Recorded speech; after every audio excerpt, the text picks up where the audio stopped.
हमारे भोजपुरी में एक आदमी का इंटरनेशनल कोई गाना है, एक ही गाना, और खेसरिया का 4 गो है, खेसरिया का 4 गो है। ठीक है,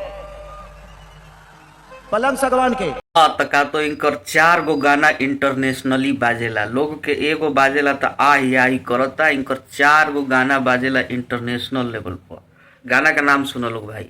ठीक है, पलंग सागवान के, कूलर कुर्ती में लगा लो।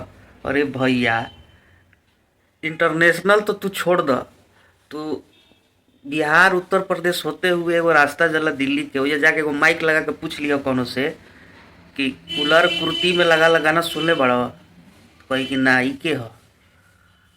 पलंग सागवान के सुनले बड़ा, तो कही कि ई कौन गाना है। लेकिन कहबा नु कि लॉलीपॉप सुनले बड़ा, तो कही कि हाँ। चाहे तू चल जा अंडमान निकोबार, तक ओइजा तक तारा पता चल जाई। ई 4 गाना कौन इंटरनेशनल लेवल पर बाजल बा भैया।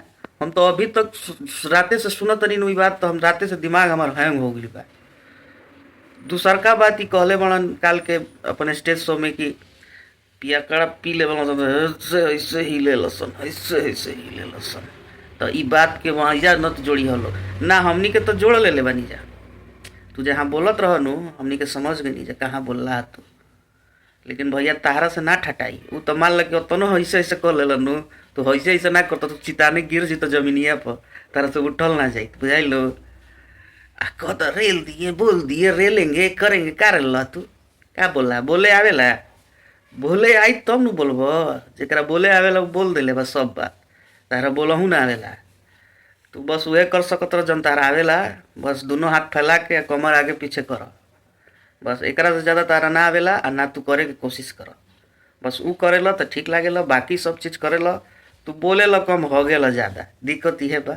आ बाकी लोग बोलेला तो ओकर बोले के कुछ मतलब एक तुक होकेला, तार बात के ना मुँह होला ना होला, तो दिक्कत इहे बा।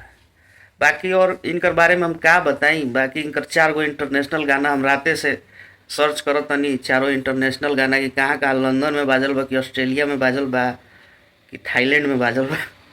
बाकी भाई लोग बताओ लोग कमेंट में आके कि इनकर कौन गाना इंटरनेशनली बाजल बटे।